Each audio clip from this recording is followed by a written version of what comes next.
Hello दोस्तों, welcome to my YouTube channel A Z coaching centre 100। दोस्तों, इस क्लास में मैं आपके लिए मिशन सूर्ययान यानी कि आदित्य L1 से related important and selected questions लेके आया हूं। दोस्तों, आप सभी को पता है इस टॉपिक से 100% क्वेश्चन पूछे जाएंगे। तो चलिए अपन क्लास को स्टार्ट करते हैं। ठीक है, पहले अपन बेसिक कंसेप्ट समझते हैं। ठीक है, इससे पहले अगर आप मेरे चैनल पर नए हो तो लाइक एंड सब्सक्राइब करें दोस्तों। ठीक है, और अपने दोस्तों में शेयर करें। चलिए अपन देखते हैं। इसरो का आदित्य L1 एक सौर मिशन है। ठीक है, भारतीय अंतरिक्ष अनुसंधान संगठन, जिसे हम प्यार से इसरो बोलते हैं, ठीक है, ने एक बार फिर ब्रह्मांड पर ध्यान केंद्रित किया है। इस बार महत्वाकांक्षी आदित्य L1 मिशन के साथ, जिसका उद्देश्य सूर्य का अध्ययन करना है। ठीक है, भारत ने चंद्रयान 3 मिशन की सफलता के बाद अब अपना सौर मिशन, इसरो अपना सौर मिशन आदित्य L1 लॉन्च कर दिया है। ठीक है, चलिए थोड़ा आगे बढ़ते हैं। क्या है आदित्य L1? दोस्तों, ये इम्पोर्टेंट टॉपिक है। ठीक है, तो सवाल उठता है कि क्या है आदित्य L1? तो आदित्य L1 सूर्य का अध्ययन करने वाला मिशन है। ठीक है, सर L1 है क्या, हमको ये बताइए L1 है क्या। तो चलिए थोड़ा अपन इसके बारे में बेसिक कॉन्सेप्ट देखते हैं। ठीक है, बेसिक कॉन्सेप्ट समझते हैं इसके बारे में। ठीक है, एक तरफ सूर्य और एक तरफ पृथ्वी। ठीक है, एक तरफ सूर्य और एक तरफ पृथ्वी। तो सूर्य और पृथ्वी के बीच में सबका अपना एक ग्रेविटेशनल फोर्स होता है। ठीक है, सबका एक अपना ग्रेविटेशनल फोर्स होता है, जिसे आप प्यार से गुरुत्वाकर्षण बल कहते हैं।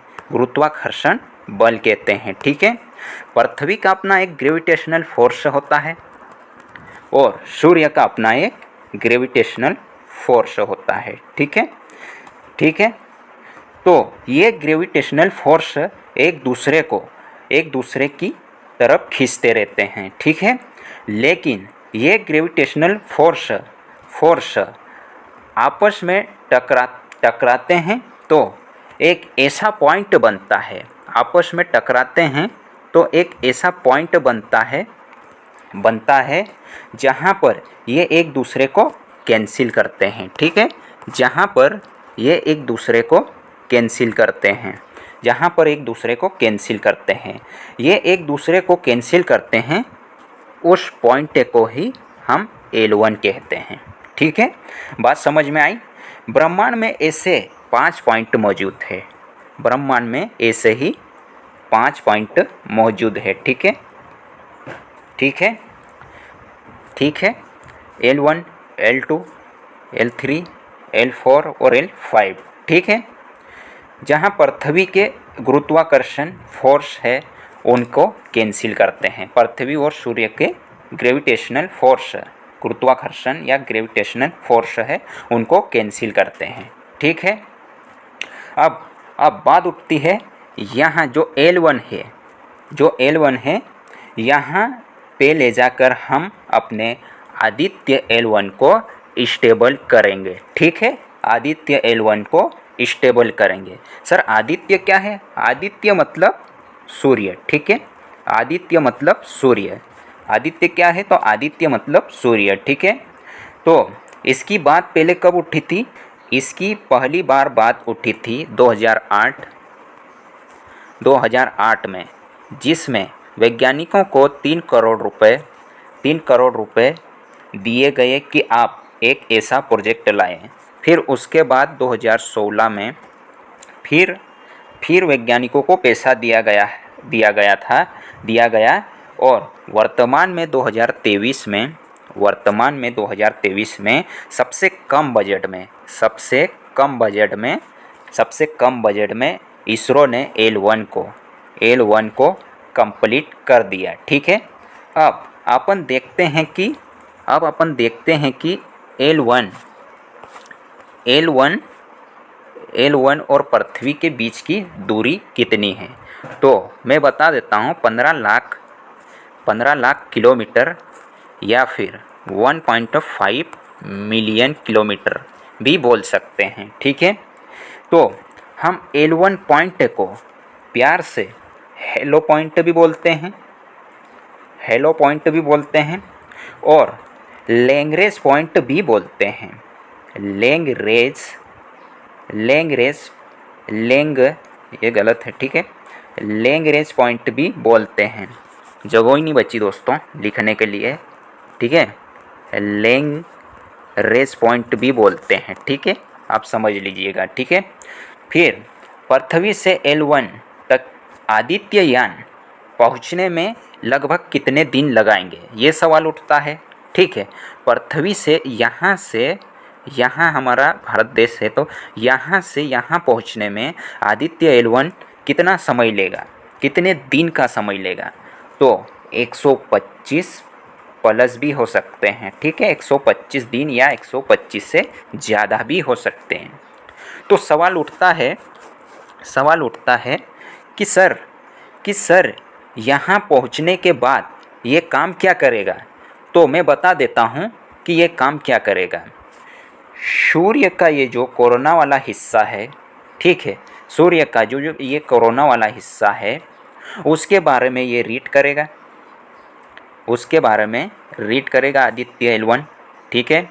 और उसके बाद यो सूर्य से ये सोलर फ्लेयर निकल रही है उसके बारे में भी रीड करेगा, ठीक है, इसके बारे में भी रीड करेगा। थोड़ा और आगे बढ़ते हैं अपन।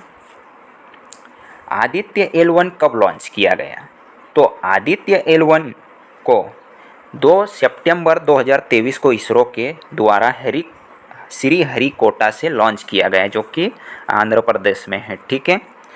पॉइंट 2 देखते हैं। आदित्य L1 को लैंग्रेज पॉइंट, जो कि मैंने ऑलरेडी बता दिया है, ठीक है, हेलो पॉइंट भी कहते हैं, ठीक है, हेलो पॉइंट भी कहते हैं, ठीक है। इसको पहुंचने में 125 दिन का समय लगेगा। तो आप अपन फाइनली MCQs की ओर बढ़ते हैं, ठीक है। चलिए अपन MCQs करते हैं अभी, ठीक है। क्वेश्चन नंबर 1, सूर्य का अध्ययन करने के लिए इसरो द्वारा लॉन्च किए गए मिशन का क्या नाम है, बताइए। लॉन्च किए गए मिशन का क्या नाम है, आपको अब तो पता ही होगा, ठीक है, आदित्य L1, ठीक है। चलिए नेक्स्ट क्वेश्चन की ओर बढ़ते हैं। दोस्तों ये सभी इंपॉर्टेंट क्वेश्चन हैं, आप हर एक क्वेश्चन को घोल के पी जाइएगा, ठीक है, घोल के पी जाइएगा, क्योंकि कोई सी भी एग्ज़ाम हो इस टॉपिक से 110% क्वेश्चन पूछे जाएंगे, ठीक है। तो चलिए अपन दूसरे क्वेश्चन को देखते हैं। आदित्य L1 को इसरो द्वारा कब लॉन्च किया गया, आपको मैंने पहले ही बता दिया था, 2 सितंबर 2023 को, ठीक है। नेक्स्ट क्वेश्चन की ओर बढ़ते हैं। क्वेश्चन नंबर 3, आदित्य L1 निम्न में से किसे प्रदर्शित करता है, बताइए, किसे प्रदर्शित करता है। तो आपको पता होगा लैंग्रेज को, ठीक है, लैंग्रेज पॉइंट को, ठीक है। चलिए नेक्स्ट क्वेश्चन की ओर बढ़ते हैं।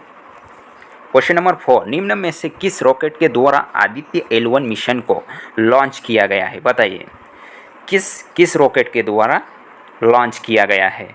तो हमारा आंसर हो जाएगा ऑप्शन नंबर ए, PSLV C57, जिसको हम CH57 भी पढ़ते हैं, ठीक है, CH57 भी पढ़ते हैं, ये याद रखिएगा, ठीक है। चलिए नेक्स्ट क्वेश्चन की ओर बढ़ते हैं। Question number 5, Aditya L1 mission को भारत ने किस स्पेस एजेंसी के साथ मिलकर लॉन्च किया है, बताइए, किस स्पेस एजेंसी के साथ मिलकर लॉन्च किया है। हमारा भारत किसी स्पेस एजेंसी के साथ मिलकर नहीं लॉन्च किया है, खुद हमारा देश भारत नहीं किया है, ठीक है, किसी के साथ नहीं। तो ऑप्शन डी राइट हो जाएगा, ठीक है। चलिए नेक्स्ट क्वेश्चन की ओर बढ़ते हैं। क्वेश्चन नंबर 6, L1 बिंदु और पृथ्वी के बीच की दूरी कितनी है, बताइए। मैंने आपको बताया था कि 1.5 मिलियन किलोमीटर या फिर 15 लाख किलोमीटर भी बोला जाता है, ठीक है, बोल सकते हैं, ठीक है। चलिए नेक्स्ट क्वेश्चन की ओर बढ़ते हैं। कभी कभी एग्ज़ाम में 15 लाख या फिर एग्ज़ाम में 15 लाख भी आ सकता है, या फिर 1.5 मिलियन भी आ सकता है, एग्जामिनर पूछ सकता है, ठीक है, तो आप याद रखिएगा। चलिए नेक्स्ट क्वेश्चन की ओर बढ़ते हैं। Question number 7, Aditya L1 mission का प्रमुख उद्देश्य क्या है, बताइए। ऊपरी और वायुमंडलीय की गतिशीलता का अध्ययन करना, सौर प्रभाव मंडल का अध्ययन करना, क्रोमोस्फेरिक और कोरोनोकल हीटिंग का अध्ययन करना, ये उपयुक्त सभी का अध्ययन करना है, ठीक है, उद्देश्य है हमारा आदित्य L1 का, ठीक है। चलिए नेक्स्ट क्वेश्चन की ओर बढ़ते हैं। Question number 8, Aditya L1 mission को सूर्य पृथ्वी प्रणाली के लैग्रेंजियन पॉइंट L1 के पास किस ऑर्बिट में स्थापित किया जाएगा? बताइए किस ऑर्बिट में स्थापित किया जाएगा? तो हमारा आंसर हो जाएगा ऑप्शन नंबर ए, हेलो ऑर्बिट में। ठीक है, हेलो ऑर्बिट में। चले नेक्स्ट पॉइंट की ओर बढ़ते हैं, नेक्स्ट क्वेश्चन की ओर बढ़ते हैं। ठीक है, नेक्स्ट क्वेश्चन की ओर, मैंने पॉइंट बोल दिया था। क्वेश्चन नंबर 9, भारत सूर्य मिशन लॉन्च करने वाला एशिया का कौन सा देश बन गया? बताइए कौन सा देश बन गया? तो हमारा आंसर हो जाएगा ऑप्शन नंबर सी, तीसरा। ठीक है, तीसरा। इससे पहले चाइना और जापान भी कर दिया। ठीक है, ये सूर्य मिशन। ठीक है, और तीसरे नंबर पे हमारा भारत देश है। ठीक है, चलिए नेक्स्ट क्वेश्चन की ओर बढ़ते हैं। यदि सूर्य मिशन सफल होता है तो भारत यह उपलब्धि हासिल करने वाला एशिया का कौन सा देश बनेगा? तो इसमें हमारा अगर उपलब्धि हासिल कर लिए, मिशन को सफलतापूर्वक उन्होंने वहाँ पे लैंड कर दिए, स्टेबल कर दिए, तो हमारा देश पहला देश बन जाएगा। ठीक है, इससे पहले कोई देश सफल नहीं हुआ। ठीक है, चलिए नेक्स्ट क्वेश्चन की ओर बढ़ते हैं। Question number 11, Aditya L1 mission के साथ कितने पेलोड को भेजा गया है? बताइए कितने पेलोड को भेजा गया है? तो 7 पेलोड को भेजा गया है। ठीक है, याद रखिएगा, इंपॉर्टेंट क्वेश्चन बन सकता है। क्वेश्चन नंबर 12, इसरो द्वारा भेजे गए आदित्य L1 मिशन की अवधि कितनी है? बताइए कितनी है? तो हमारा आंसर हो जाएगा ऑप्शन नंबर बी, लगभग 5.2 वर्ष, 2 वर्ष, या फिर इससे ज़्यादा भी हो सकता है। ठीक है, लेकिन अनुमानित टाइम ये है। ठीक है, अनुमानित टाइम ये है। चलिए नेक्स्ट क्वेश्चन की ओर बढ़ते हैं। Question number 13, Aditya L1 mission अपने नियत स्थान यानी कि L1 पॉइंट पर कितने दिनों के बाद पहुंचेगा? मैंने बता दिया था 125 दिन। ठीक है, चलिए नेक्स्ट क्वेश्चन की ओर बढ़ते हैं। क्वेश्चन नंबर 14, इसरो द्वारा लॉन्च किए गए आदित्य L1 मिशन के प्रधान वैज्ञानिक कौन है? वेरी इंपॉर्टेंट क्वेश्चन बन सकता है, वेरी इंपॉर्टेंट क्वेश्चन बन सकता है। ठीक है, आप याद रखिएगा। तो हमारा आंसर हो जाएगा option number B, doctor Shankar Subramaniam. ठीक है, वेरी इंपॉर्टेंट बन सकता है एग्जाम में। ठीक है, याद रखिएगा। चलिए नेक्स्ट क्वेश्चन को देखते हैं। क्वेश्चन नंबर 15, भारतीय स्पेस एजेंसी द्वारा लॉन्च किए गए आदित्य L1 मिशन का कुल भार कितना है? वेरी इंपॉर्टेंट क्वेश्चन बन सकता है। ठीक है, तो बताइए कौन सा आंसर राइट हो जाएगा? 1475 kg, 1947 kg या 1950 kg या फिर 2023 kg? बताइए। तो हमारा आंसर हो जाएगा ऑप्शन नंबर ए, 1475 kg। ठीक है, किलोग्राम। चलिए नेक्स्ट क्वेश्चन की ओर बढ़ते हैं। दोस्तों ये सारे इंपॉर्टेंट और सिलेक्टेड क्वेश्चन हैं। ठीक है, एग्जाम में 100% पूछे जाएंगे या पूछे जाने की संभावना रहेगी, तो आप हर एक क्वेश्चन को अच्छे से पढ़ लीजिएगा। ठीक है, आपके लिए ये क्लास हेल्पफुल होने वाली है। ठीक है, क्वेश्चन नंबर 16 को देखते हैं। निम्न में से किस वैज्ञानिक को लैग्रेंज पॉइंट L1 के नामकरण का श्रेय प्राप्त है? बताइए, वेरी इंपॉर्टेंट क्वेश्चन बन सकता है। ठीक है, तो हमारा आंसर हो जाएगा option number B, Joseph Louis Lagrange. ठीक है, लैग्रेंज। ठीक है, चलिए नेक्स्ट क्वेश्चन को देखते हैं। Question number 17, Parker solar probe mission निम्न में से किस देश के द्वारा लॉन्च किया गया है? बताइए। तो हमारा आंसर हो जाएगा ऑप्शन नंबर सी। ठीक है, अमेरिका द्वारा। ठीक है, चलिए नेक्स्ट क्वेश्चन को देखते हैं। क्वेश्चन नंबर 18, हिनोटोरी नामक सूर्य मिशन निम्न में से किसके द्वारा लॉन्च किया गया था? बताइए किसके द्वारा लॉन्च किया गया था, किस देश के द्वारा? तो हमारा आंसर हो जाएगा ऑप्शन नंबर डी, जापान के द्वारा। ठीक है, जापान के द्वारा। ठीक है, चाइना भी कर चुका है। ठीक है, याद रखना। चलिए नेक्स्ट क्वेश्चन को देखते हैं। क्वेश्चन नंबर 19, किस देश के द्वारा ASO ये यहाँ पे देख लीजिएगा। ठीक है, वो थोड़ा टाइपिंग एरर है। ASOS, ठीक है, नामक सूर्य मिशन को लॉन्च किया गया था? बताइए किस देश के द्वारा किया गया था? तो हमारा आंसर हो जाएगा ऑप्शन नंबर बी, चीन के द्वारा। ठीक है, इंपॉर्टेंट क्वेश्चन बन सकता है। ठीक है, चलिए नेक्स्ट क्वेश्चन को देखते हैं। क्वेश्चन नंबर 20, यूरोप सूर्य के अध्ययन के लिए यूलिसिस नामक मिशन कब लॉन्च किया गया था? बताइए कब लॉन्च किया गया था? तो हमारा आंसर हो जाएगा option number A 1981, option number B 1990, option number C 2018, option number D 2020। बताइए। तो हमारा आंसर हो जाएगा ऑप्शन नंबर डी, राइट। ठीक है, 1990। नेक्स्ट क्वेश्चन को देखते हैं। Question number 21, Aditya L1 mission को निम्न में से किसकी अध्यक्षता में लॉन्चिंग किया जा रहा या किया गया है? बताइए। तो हमारा आंसर हो जाएगा option number C S Somnath, जो कि इसरो के हेड हैं। ठीक है, चलिए नेक्स्ट क्वेश्चन को देखते हैं। क्वेश्चन नंबर 22, सतीश धवन अंतरिक्ष केंद्र कहाँ स्थित है? आपको पता है तो कमेंट करके ज़रूर बताइएगा। ठीक है, उत्तर प्रदेश, मध्य प्रदेश, आंध्र प्रदेश, तमिलनाडु। तो आंसर हो जाएगा आंध्र प्रदेश। ठीक है, सी राइट हो जाएगा। चलिए नेक्स्ट क्वेश्चन को देखते हैं। क्वेश्चन नंबर 23, भारतीय अंतरिक्ष अनुसंधान संगठन, जिसे इसरो भी बोलते हैं, ठीक है, इंग्लिश में। ठीक है, और इसकी फुल फॉर्म क्या है? ISRO, यानी कि इसरो का full form Indian Space Research Organisation. ठीक है, जो कि ये दिया गया है नीचे। ठीक है, आप देख लीजिएगा, इसका फुल फॉर्म भी पूछ सकता है। ठीक है, एग्जामिनर। तो इसका आंसर बताइए कौन सा हो जाएगा? इसरो का मुख्यालय कहाँ है?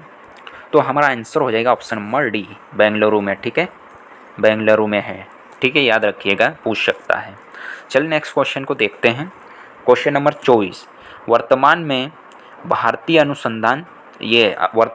भारतीय अंतरिक्ष अनुसंधान संगठन इसरो के अध्यक्ष कौन हैं? के सिवान या कृष्णन राव या फिर एस सोमनाथ या फिर चंद्रशेखर राव? बताइए, आपको कमेंट करना है अगर आंसर पता हो तो। ठीक है, तो हमारा आंसर हो जाएगा option number C S Somnath ji. ठीक है, मैं पहले ही बता दिया था। ठीक है, क्वेश्चन नंबर 25, इसरो के संस्थापक कौन है? बताइए, इसरो के संस्थापक कौन है? विक्रम साराभाई, बी APJ अब्दुल कलाम आज़ाद, या फिर सी सतीश धवन, या फिर डी सीमा भट्ट? बताइए। तो हमारा आंसर हो जाएगा ऑप्शन नंबर ए, विक्रम साराभाई। ठीक है, विक्रम साराभाई, याद रखिएगा। ठीक है, वेरी इंपॉर्टेंट क्वेश्चन बन सकता है। ठीक है, क्वेश्चन नंबर 26, इसरो की स्थापना कब की गई थी? Very important question, very important question है, स्टार मार्क लगा लीजिएगा आप। ठीक है, वेरी इंपॉर्टेंट क्वेश्चन है। तो हमारा आंसर हो जाएगा ऑप्शन नंबर ए, 22 जुलाई 1948, बी 15 अगस्त 1969, या फिर सी 11 मई 1971, या फिर डी 5 सितंबर 1975। बताइए कौन सा आंसर राइट हो जाएगा ऑप्शन? तो हमारा आंसर हो जाएगा ऑप्शन नंबर बी, 15 अगस्त 1969 को। ठीक है, तो दोस्तों आज की क्लास अपन यही समाप्त करते हैं। अगर मेरा कंटेंट अच्छा लगा तो लाइक एंड सब्सक्राइब करना ना भूलिएगा। ठीक है, और अपने दोस्तों में शेयर कीजिएगा। ठीक है, ताकि उनको भी हेल्प मिल सके इस क्लास से। ठीक है, मिलते हैं अपन ऐसे ही नेक्स्ट वीडियो में। ठीक है।